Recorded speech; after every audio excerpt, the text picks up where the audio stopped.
Father name क्या वहां भरवा लिया, डेट ऑफ बर्थ क्या है, एज, ये सब कुछ भरा हुआ है, जेंडर क्या, कैटेगरी क्या है, बेसिक इंफॉर्मेशन ये ओटीआर में देनी हुई होती है और ये ऐसे ऐसे करके आ जाएगा। ठीक है, तो ये सब कुछ ओटीआर में शिवम सर ने बताया हुआ होगा उस वीडियो में कि कैसे कैसे भरें बेसिक जानकारी को। जब ये ऐसे हो जाए तो फिर आप इसको नेक्स्ट एंड सेव करेंगे तो सक्सेस हो जाएगा कि हाँ भैया मुझे यही करना। अब तक कुछ भी एडिट नहीं करना पड़ा पर अब करना पड़ेगा। देखिए जैसे किसी ने पहले ओटीआर करा हो, ये इसको फिक्स नहीं करता, इसको मतलब हाईएस्ट एजुकेशन क्वालिफिकेशन, क्योंकि ये बढ़ सकती है आपकी। तो भाई पहले ग्रेजुएट थे, पोस्ट ग्रेजुएट हो गए, तो भाई इस तरह से, इसलिए सेलेक्ट करने का ऑप्शन आता है हायर एजुकेशनल क्वालिफिकेशन। यहां चाहिए सिर्फ 10th। आप 12th हैं तो 12th कर दें, आप ग्रेजुएट हैं, ग्रेजुएशन कर रहे हो तो मत भरना कुछ भी, फिर 12th ही भरना। अंडर ग्रेजुएट भाई ग्रेजुएटेड तब भरना जब आपका फाइनल का रिजल्ट आ जाए, वरना ये मांगेंगे फिर आपसे सर्टिफिकेट। 12th भर दोगे तो 12th का मांगेंगे और 10th भर दोगे तो सिर्फ 10th का ही मांगेंगे, वो आपकी मर्जी है। और 10th के सर्टिफिकेट के हिसाब से ही पूरा फॉर्म भरा जाता है, सारी डिटेल, स्पेलिंग। 10th और 12th में बहुत सारे बच्चे कहते हैं सर मेरे में केएम लगा हुआ है, मेरे में कुमार लगा हुआ है, मेरे में ये है, मेरे में यह है, मेरे में यह है। तो भाई आप सिर्फ 10th के हिसाब से ही भरना अपनी डिटेल। ठीक है, तो अब ये डिटेल्स ऑफ क्वालिफाइंग एजुकेशन, तो क्वालिफाइंग एजुकेशन है 10th, सबको 10th भरनी है यहां पर। ठीक है, और ये भरी हुई आएगी ऑब्वियसली। और ये educational status, qualification status passed, ये आपको भरना है। पासिंग ईयर ये सब कुछ शायद भरा हुआ आ जाएगा जैसे ही आप 10th भरोगे, इसलिए ब्लैक कर दिया है। रोल नंबर वगैरह सब कुछ, 10th का क्या रोल नंबर था नहीं तो आप भर देना name of the board, 10th का रोल नंबर, परसेंटेज क्या रही, ये ओटीआर में भरवा लेगा। ठीक है, और नहीं तो यहां ये भरना पड़ेगा 64% है, या देखिए किसी के 64.44% है तो परसेंटेज में ना भर के आप 64 भर दीजिए, पूरा कम ही भर के चलना है ना, ज्यादा मत भर देना। और ये फिर आपने सक्सेस कर दिया, ये आपका काम खत्म हो गया। और एडिशनल इंफॉर्मेशन ये है कि आप एक्स सर्विसमैन है तो नो भर दीजिए, अगर नहीं है तो हैं तो यस करना पड़ेगा। और whether seeking age relaxation, age relaxation के लिए अब यस और नो पे आइए, ध्यान से सुनना इस बात को। अगर आपकी एज 23 से ऊपर है, 24 है, 25 है, 26 है, यानी आप एज रिलैक्सेशन के कारण इस फॉर्म को भर पा रहे हो। 23 से कम है, आप किसी भी कैटेगरी में हो तो इसको नो करिए। और अगर आप 23 से ज्यादा और फॉर्म भर पा रहे हो तो आप ओबीसी होंगे, एससी होंगे या एसटी होंगे, तभी ऐसा हो सकता है। तो फिर आप इसको यस करिए।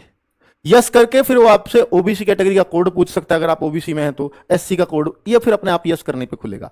ठीक है, do you want to make your personal information available, government को देना चाहो तो यस करिए। अब आप कहो सर मैं कैसे पता चलेगा मैं बॉर्डर डिस्ट्रिक्ट से हूं, नक्सल डिस्ट्रिक्ट से हूं या मैं नहीं हूं, तो भाई ये पूरा नोटिफिकेशन में दिया हुआ है कौन कौन बच्चे बॉर्डर डिस्ट्रिक्ट एरिया से हैं, कौन सा डिस्ट्रिक्ट बॉर्डर में या नक्सल में आएगा, तो वो प्लीज उससे देख करके भरना है आप। ठीक है, चलो प्रीफरेंस पोस्ट, ये बहुत इंपॉर्टेंट है। जो दूसरी गलती थी मैं आपको बता रहा था कि एक बच्ची 1 रैंक ला करके बीएसएफ ले गई, और भाई बीएसएफ तो वो बहुत कम नंबर लाकर भी ले जा सकती थी, पर उसकी जानकारी का अभाव पूछा तो क्या हुआ, उसने बोला इंटरनेट वाले ने अपनी मर्जी से भर दिया। अब एसएससी वाले थोड़ी ना मानेंगे इंटरनेट ने, वो तो चाहते हैं कि बच्ची चाहती है कि बीएसएफ में ही जाऊं, तो इतने नंबर भी लाई है तो हम इसे कैसे रोक सकते हैं, जा भाई बीएसएफ में, ऐसे करते हैं वो। ठीक है, और वो कौन कौन से, देखो बहुत चालाक है वो, बीएसएफ सबसे ऊपर लिखेंगे ताकि इंटरनेट वाला सीधा भर दे, ABCDEFGH ऐसे ही भरता है वो। और सबसे ज्यादा इसके लिए आते हैं एसएसएफ के, और वो सबसे लास्ट में है। ठीक है, और वो भरेगा यहां से, तो एसएसएफ चाहिए ही नहीं उसको। तो ये थोड़ा बच्चे इस चीज पे ध्यान देने की जरूरत है। मैं आपको बता देता हूं कि भाई जैसा बच्चा चाहता है, नॉर्मल सोच के हिसाब से है। देखिए अगर आप मान लीजिए आप असम से हैं, आप अरुणाचल प्रदेश से हैं, तो आपको एसएसएफ बिल्कुल सूट नहीं करेगी, आपको एनसीबी बिल्कुल सूट नहीं करेगी, क्योंकि दिल्ली में नौकरी करना पड़ेगा। आपको सीआईएसएफ भी उतना सूट नहीं करेगी, आपको आईटीबीपी और असम राइफल बहुत सूट करेंगी। अगर आप असम, अरुणाचल में, नॉर्थन ईस्ट स्टेट से हैं और सिक्किम वगैरह से हैं, वेस्ट बंगाल से हैं, मुझे लगता है आपके लिए आईटीबीपी बेस्ट है, क्योंकि आपके एरिया के आसपास ही आपकी ड्यूटी रहेगी, आपके स्टेट के पास रहोगे, आप अपने स्टेट में रहोगे, तो भाई उस हिसाब से। बाकी मैंने यहां एनसीआर में या मैं कहूं हिंदी भाषी स्टेट के हिसाब से अगर मैं देखूं तो एसएसएफ को ही यहां लोग चुनते हैं, और कट ऑफ बहुत हाई फाई जाती है। और इस बार तो 35 वैकेंसी दी है अभी तक, तो कहां जाएगी कुछ नहीं पता। एनसीबी में भी बहुत थोड़ी सी वैकेंसी आई है, शायद 20-22 वैकेंसीज हैं, तो ये तो खाने चाटने के लिए आई हैं बस, इससे ज्यादा है नहीं कुछ। वैकेंसी यहां से है अच्छी खासी। तो अगर सीआईएसएफ, इसको ध्यान से भरना, हाँ सीआईएसएफ चाहिए तो भाई एचजी तो भर दीजिए। देखिए अब वैकेंसी कम है फिर भी हम फर्स्ट चॉइस भरें, भर दो, क्योंकि अगर नहीं मिली उसमें जगह तो आपकी दूसरी चॉइस पे आएंगे, क्योंकि इनकी कट ऑफ हाई गई। अगर इनकी लो गई तो सर फिर तो मिल ही जाएंगे, अगर फर्स्ट है तब भी मिल जाएगी, लो भी गई तो, और हाई गई और आपके हाई नंबर आ गए तो भी यही मिल जाएगी।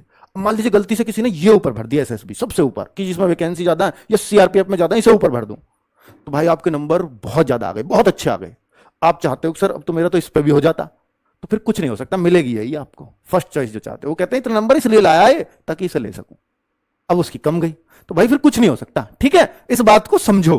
तो सीआईएसएफ तीसरे नंबर पे, जनरली जो बच्चों की सोच है, लड़कियों के हिसाब से सबसे बेस्ट ड्यूटीज मैंने आपको बताई हैं।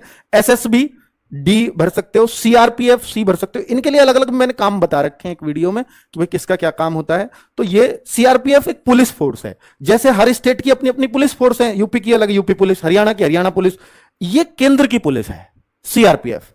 और जो पुलिस का काम होता है, जहां जहां पुलिस की ड्यूटी लगती है और किसी स्टेट की पुलिस कम पड़ जाती है, जैसे इलेक्शन में उस स्टेट की पुलिस कम है, तो कौन सी पुलिस काम करेगी? ये पुलिस काम करेगी। हालांकि नक्सल एरिया में भी ड्यूटी रहती है सीआरपीएफ की। ठीक है, तो सी। असम राइफल, पहाड़ों पे बिल्कुल घूमने का शौक है। दूसरा, आपको अगर इंडियन आर्मी की वर्दी चाहिए, वो वाले लवर हो, तो फिर आपको ये भरनी चाहिए। आईटीबीपी ई, बीएसएफ ए। तो ये मैंने अपने हिसाब से इन तीनों को चॉइस कर लेना, इनमें से कुछ भी हो सकती है आपकी ऊपर।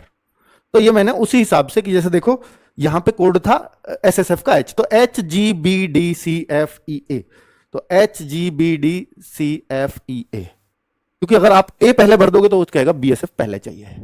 तो ये आपको दिख रहा हो तो मेरे ख्याल से क्लियरली समझ में आ जाएगा। पोस्ट प्रेफरेंस कर दी तो सेव एंड नेक्स्ट, ये भरते ही कंफर्म भी करता है भैया पक्का भर लो, यही रीसेट भी कर लो चाहे। ठीक है, अब फोटोग्राफ पे आते हैं। फोटोग्राफ से बहुत तीसरा रिजेक्शन होता है फोटो और सिग्नेचर का। इसको ध्यान से सुनना कि मेजर रीजन क्या है फोटो के रिजेक्शंस के। मेजर रीजन है कि फोटो विदाउट प्लेन बैकग्राउंड। अगर आपका प्लेन बैकग्राउंड नहीं है, पीछे देखो घर आ रहा है पूरा, एसी भी दिख रहा है थोड़ा सा, तो इस तरह का रहेगा ना, तो रिजेक्ट होगा फोटो। तो अब देखो इसका प्लेन है, ये राइट माना है कि पीछे ना, आपके पीछे कोई व्हाइट दीवार है, ब्लू दीवार है, कोई दिक्कत नहीं है, पर नहीं है